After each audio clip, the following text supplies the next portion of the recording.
Dodi, today we're going back to our mini-series Discovery Makers.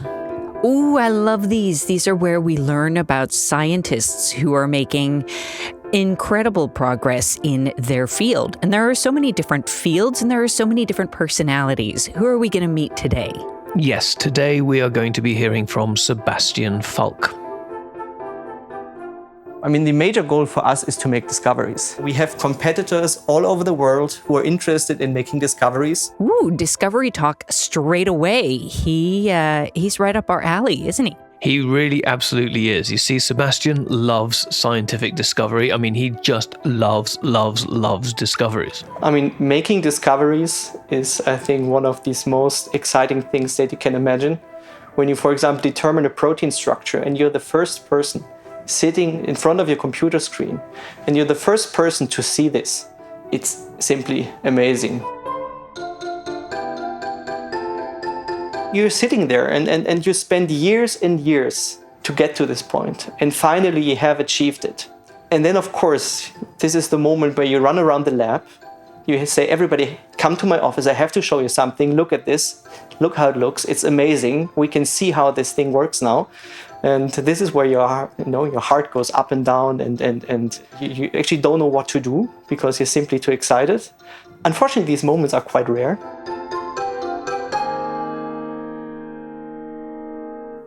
See what I mean? Pure excitement, I do. Sebastian mentioned proteins back there, so that seems to be what matters on today's episode of Discovery Matters. Well, yeah, it's proteins and tennis and art and curiosity and all sorts of things. Those things go together quite naturally. Of course, why not?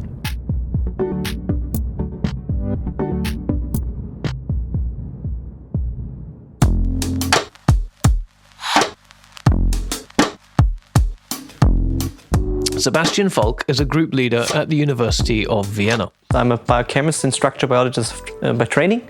I'm leading a small research group where we're investigating the structure and function of proteins and protein machines and how they work in RNA metabolism. And at the same time, I'm also, of course, teaching here at the university where we educate basically the next generation of scientists coming.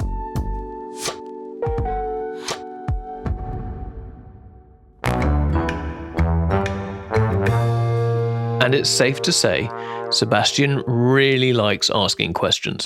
Where did we come from and where are we now? What could this mean? Could this mean this? Is there something where we can connect to? What are the essentials? While running or swimming, what is this? What can it do? And maybe what are these different parts for? I'm not being ageist here, Conor, but Sebastian sounds young. Yes, Sebastian's achievements make you look like you've really achieved nothing in your life so far. He's very young, like young, even though I try not to think about age. That's one of the really nice things about being in this job is that we're constantly exposed to younger people that just come out of high school and university and are full of energy and the promise of the world. And you think that keeps us younger. For sure. No, I never think about age. I think that's one of the really nice things, being in this profession, that you're constantly exposed to work with young people that usually just come out of high school and are very energetic.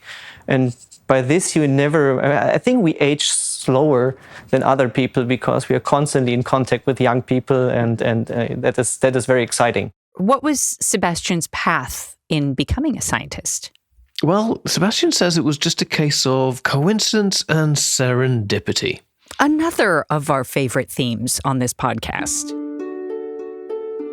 I had never the long-term plan to become a scientist. I finished high school, and during high school I really didn't know exactly what I wanted to do. I was also not always the best pupil, but I've always been very good in natural science like chemistry, biology, and mathematics. And that was very easy for me to take. So I never felt that this is something I have to learn or forced to engage with. Biology and chemistry are interesting. And then I just decided to do biochemistry, which is the merger between the two. And even when I entered university, I did not know what I was going to do. Sebastian got his first internship and he suddenly found himself in a lab wearing a lab coat.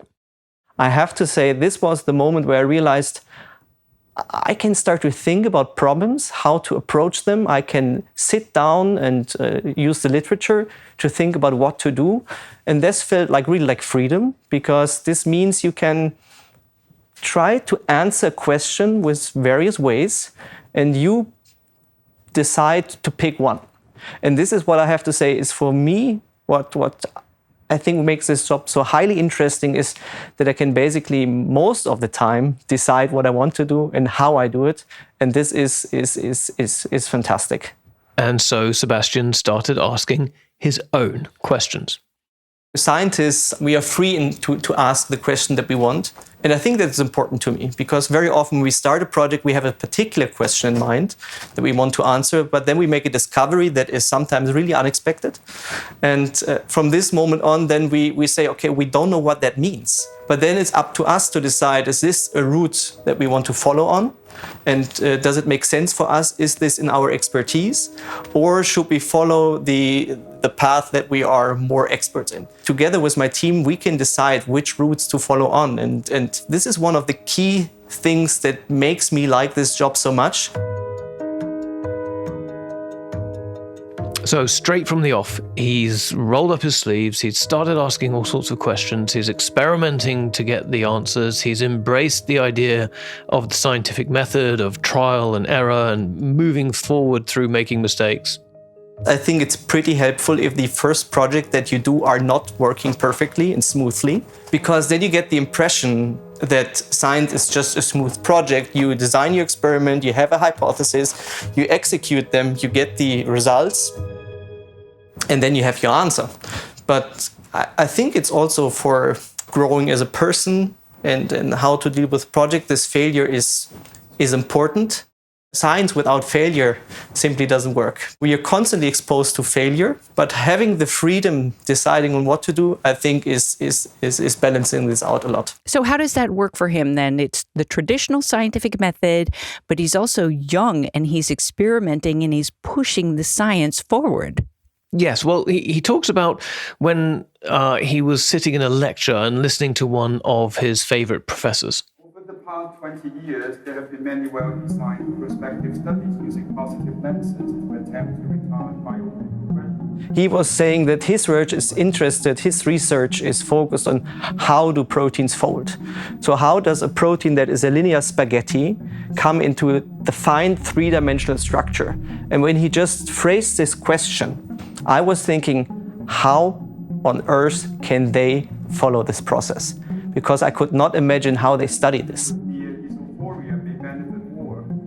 And then with the swipe of a hand and a PowerPoint slide, and as if by magic, the professor presents all the research and the methods that he'd been using to answer this question. And this is why I said, okay, this is really cool. I really want to do these things as well. And this is how I got hooked with protein science. So Sebastian at this point all in. It was proteins and proteins and proteins. So 4 years of experimenting, asking questions about how a protein can be made in one place and targeted to another place in order to end up making the right thing happen in a cell or in the body.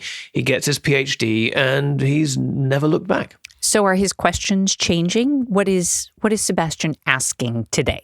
Well, today he's looking into gene silencing in a process called RNA interference, or RNAi. Okay, so RNA, flavor of the day, super sexy topic in science. What is he focusing on when it comes to RNA interference? So Sebastian's really interested in the kind of the inner workings of nucleic acids like RNA and how they perform their jobs in the cell. But he does that by kind of taking it all apart and looking at it in vitro. Let's hear from him.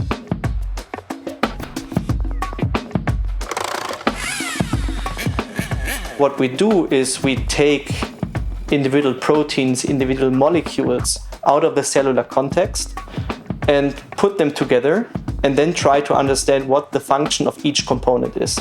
And I think this is like disassembling a car. This has many pieces. You take it apart, and then by putting together the pieces and then you get the engine to work, then you know, okay, this is something that constitutes an engine, and that's how you learn how an engine works.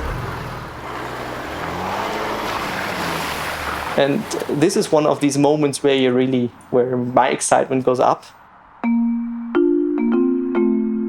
If you see that this combination of molecules allows this reaction to happen, means you have found the core of this machine, which makes this work. And in my group, we are interested in following up of a particular process where we are interested in understanding how nucleic acid molecules that are made in the nucleus of the cell, how they are basically degraded or manipulated by proteins in the nucleus. And this is what we are focusing on. So we are interested in nucleic acid metabolism, but we are looking at it from the protein side, so how proteins interact with nucleic acid to get them into shape, to get them into the form where they can be functional. I love that he talks about dismantling a car. And of course, like a big fear for somebody who's not a car mechanic is when you've put the car back together and you've got one little, nut left on the ground in the garage, and you're thinking, what did I do wrong? Did you ever have your kids come to you and say, oh, can you fix this? And you're like, yeah, I'll take it all apart. And then the toy's in pieces. And you're like, oh my God, I don't know how it goes back together again. Exactly. Yeah, exactly. So look, at the end of the day, our curiosity can kill the cat, right? But Sebastian really can't live without it. I think in order to be able also a good scientific community member, you should be curious, because you should not only care about your science, you should also care about the science that is around you. And this curiosity will also stimulate your research, because you become more creative if you're curious. And Sebastian likens science to like professional sports, which is an analogy I've not heard before. 13. Tennis players are like scientists, because they work their whole life, their whole career. They invest in having one or two large victories.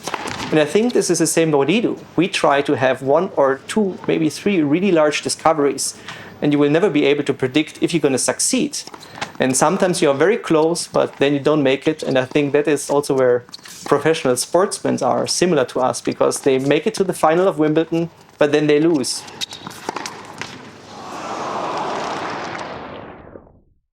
But what they do, they just restart. They try again the next year. So that is similar to us.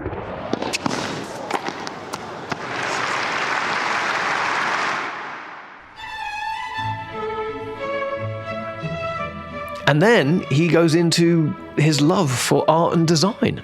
I'm not an artist. I'm not good at drawing. I'm not good at painting.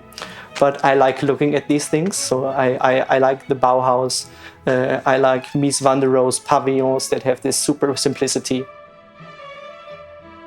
So what he says is this love of art has helped him ease his way into his own work with structural biology. And look, we've seen this before, like some of the pictures that come out of biological instruments and so on, they're just absolutely stunning. They're gorgeous. We've talked about mapping as well. Exactly. And mapping is so important to help people understand science. Yeah, you cannot underestimate the beauty of some of the stuff that we see at a submolecular or subcellular level. This means we approach science by visualization, because of course proteins or biomolecules are not visible to the human eye. They are too small. But what we can use is we can use experimental methods to make them visual and present them. And this is what basically our core expertise and core research area is, to make proteins, protein assemblies, molecular machines visible. Some people say seeing is believing, and I totally agree with this. So when I look at things, I very often at least have an hypothesis, and similarly this is with proteins. You look at a protein or protein structure and you see, oh, there is a long appendix that is flexible, or there is a spike. And then of course you can imagine what these different parts of a protein do, and then you have a hypothesis. So Sebastian says that, structural biology is for him the most direct approach to scientific progress. Because it's looking at something, making a hypothesis and testing this. And this is for me, because it's so direct, this is why I think that's why I highly like it, because it's direct. It's really, it's almost you feel you can touch it. It does sound quite artistic. It is, and this love of art kind of takes us back to his love of discovery in a way. How do you mean? Well, let's just say you've made your big discovery and you're really, really excited about it. Okay. So put yourself in that headspace. Got it. The next problem you've got is to convince other people that this is something really worth getting excited about. Kind of what communications and marketing should be doing. Yeah, and you know those conversations, and we mean this in the kindest possible way, where a scientist or an engineer will be telling you something which they are incredibly excited about, but we can't make head nor tail of it. Yeah. And it takes a long time to sit down and understand it and then translate that into something that, the general public could get excited about. Well, that's what Sebastian's talking about here. We want to convince other people also to be able to engage with it and to realize why it's important. And I think this is how I can use art and storytelling to visualize these discoveries that we have and make it accessible to non-experts, to the public audience. And this is where art and science, I can use art and science together to make people aware of what we found, to engage people and to make our art accessible to many people around the world. So Sebastian talked about coming into science just by chance, serendipity. How is that working today? How much is serendipity part of his scientific method? Well, he says that this sense of serendipity and collaboration is what keeps him and his colleagues and dreamers like him going. We have learned in the process of science that many of the important discoveries came from serendipity. It means you also have to be very flexible in handling things, because I think that's the analogy again to sports again, because we are teams and we can only operate and do science in teams, but there's hardly ever there are many permanent positions. Means PhD students and postdocs usually stay there for 4 years, maybe 5 years, and then they move on. So you have a constant dynamics in your team, how it's assembling and changing. And this is very similar to soccer teams, where you bring highly proficient and skilled individuals together, and they should interact. So, even though you heard yourself, Sebastian's quite young, his career has seen him come full circle back to when he was listening to his favorite professor. So, he himself now teaches students, and he hopes to inspire them and drive them towards asking their own questions and experimenting in their own way. I see myself as a mentor and a researcher at the same time. So for me, this teaching component is highly important, because we need skilled people in industry, in academic research, and everywhere. And these people have to be coming from some point. And education for me is really important, because I can do research, I can execute experiments, but what I want to do is to support my team members to go through the same process I've been going through, to get from the stage you come out of university, you have all this basic knowledge in your head, but now you need to translate it into some, project work. And I think that's where I think is my contribution to society, is educating students, both in the undergraduate by teaching them all the information, but also mentoring PhD candidates and postdocs to become independent scientists. So that's very important to me. I think it's important to enable and empower your team members and students, because many of them don't know what their potential is. Many people are shy. Many people ask themselves, do I have the potential to become a group leader? Do I have the potential to lead a team of researchers? And the only thing that you can do is just to create an atmosphere where everybody is comfortable, everybody feels they are heard, they can ask questions, and they can develop. So what is Sebastian's advice to his students? Follow your passion. If you don't love what you do, you're not going to be successful. And this applies not only to science. So follow your passion. Go what excites you. Just do what you care about. That's the most important thing.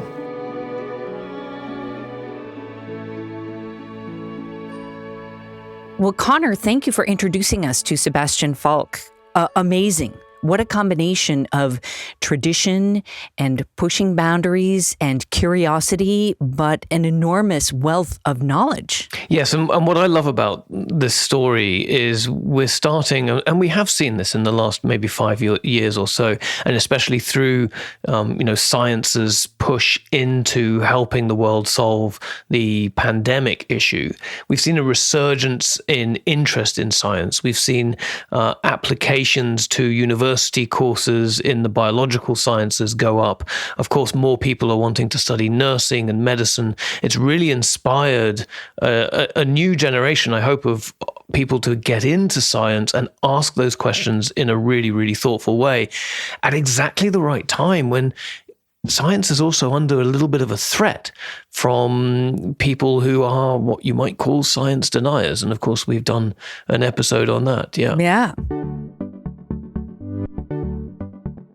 Well, thank you, listeners, for listening to this episode of Discovery Makers on Discovery Matters. Exactly. And thank you for helping us do some science on what makes a good episode. So rate us where you get your podcasts. On our next episode, we're going to meet one of the superstars who developed the Oxford AstraZeneca vaccine, Mustafa Bitaya.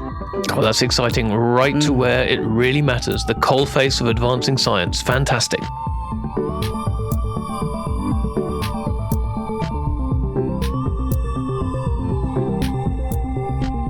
Discovery Matters executive producer is Andrea Killen. It was produced with the help of Bethany Grace Armit Brewster. Editing, mixing, and music by Tom Henley and Banda Production. My name is Dodi Axelson. And I'm Conor McKechnie.